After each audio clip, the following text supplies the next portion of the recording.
Welcome everyone. I'm David Vaucher, and this is Return on Racing.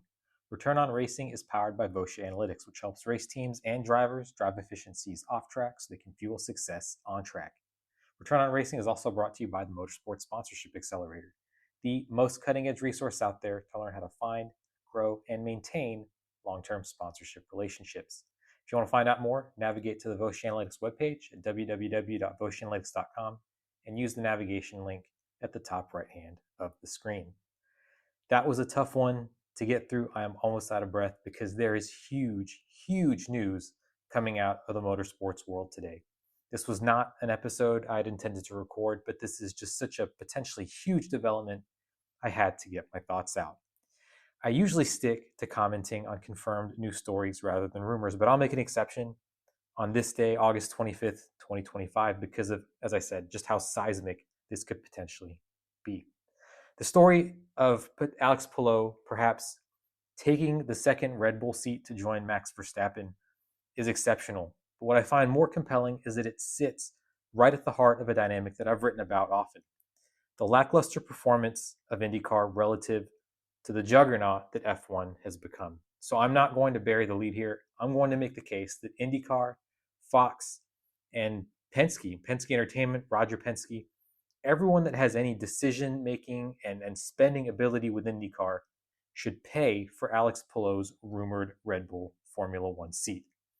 So Red Bull Racing's reported interest in Alex Palou, IndyCar's four-time champion, could be seen as zero-sum, and indeed a lot of the discussion I've seen so far centers around that. In other words, this would be a potential loss of IndyCar's brightest star via defection to Formula One, thus weakening the former even further in favor of the latter.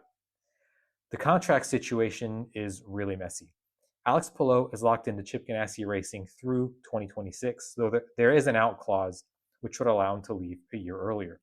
There's also a McLaren lawsuit over a broken deal that's still in play, and generally, the financial hurdles to release him would be significant.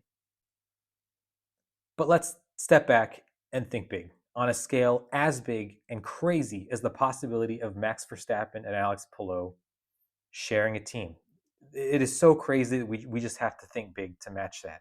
So instead of resisting the move, IndyCar should embrace this with all of the constraints, financial, logistical, contractual in place. IndyCar should embrace this and they should fund it.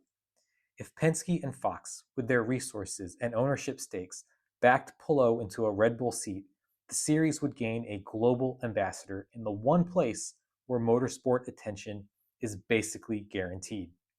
In a way, IndyCar would be a sponsor of F1 and Red Bull, leveraging the platform as so many other sponsors do, at a huge cost, but crucially for a potentially huge gain. Make no mistake, the price tag would be steep. A buyout from Chip Ganassi Racing, a settlement with McLaren, and cash to sweeten, perhaps even solidify, Red Bull's interest and fund the seat perhaps several times over. But the potential return in new fans, in interest, in merchandise sales, in so many other revenue streams would dwarf the cost. Now I know the idea is crazy and I had to sit with it for a while before I felt comfortable enough publicizing it, but I did so because at least in theory, it's sound. And I want to lay this case out in a couple of points. First, IndyCar has a visibility problem. Palou has won 4 championships in 5 seasons and the Indy 500, yet outside North America, he's virtually anonymous. Putting him in F1 changes that overnight. Every broadcast, every graphic, every mention of Palou would carry IndyCar along with it. He also has the perfect profile for bridging this gap. Alex Palou is European, multilingual, incredible, highly credible at the elite level. He's exactly the type of driver IndyCar needs to connect with global fans. Someone who can represent the series without feeling like a transplant. There's also enormous amounts of marketing leverage, and this is where I really invite your imaginations to go nuts. No traditional campaign could match the exposure of having IndyCar's champion lining up next to Max Verstappen. It's a built-in storyline. IndyCar's best versus F1's best. Alternatively, in this situation unlike any other, the pairing would be unlike any other. It wouldn't really be one versus the other. It would be Max Verstappen and Alex Palou, the Avengers of motorsport, the two best of the best together. taking on the world's other top drivers. Red Bull gets the unbeatable pairing. IndyCar gets its ambassador, and together they create a storyline bigger than anything either series could script alone. Fox and Penske would effectively be buying a marketing channel with guaranteed global reach and a storyline for the ages. This is something that I can guarantee would be talked about for decades. Also, talking about where the rubber meets the road, everyone gets paid. Chip Ganassi Racing would receive a buyout. McLaren could be made whole through a settlement. Red Bull would secure a proven champion with sponsorship support behind him. And IndyCar would trade a driver it can't monetize properly. The series is struggling now for an ambassador that it can. The expenditures would be large, but the upside could be far larger. Now, I know this is crazy, but it's not unprecedented. Other sports have invested in talent placements as growth strategies. The NBA built its global profile not just on teams, but on promoting its stars internationally. IndyCar has to think the same way. Instead of perhaps trying to keep Palou, to look at this as a zero-sum operation, the series should let him go at a time when his star has never been brighter. But do it on their terms, as an investment in reach and relevance, making it a win in theory for everyone involved. It may sound radical, but the high-level logic works.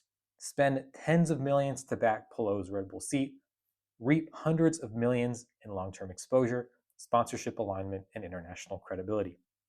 Palou himself has said he values winning over fame. That's fine for him. But IndyCar needs fame, not empty hype. It needs the visibility to attract sponsors, grow audiences, and keep manufacturers engaged and signed on at a time where one of the two major manufacturers constantly has one foot out the door. Palou in F1 does that better than any ad campaign or broadcast deal could ever do. And who knows, maybe he gets into the seat and crushes the opportunity. The question isn't whether IndyCar can afford to let Palou go. It's whether it can afford not to turn him into the ambassador who finally bridges its world with Formula One's and takes the stagnating US series to new heights. So that is my quick take on this incredible story. If you enjoyed this insight and want to hear more, please consider signing up for the Return on Racing newsletter.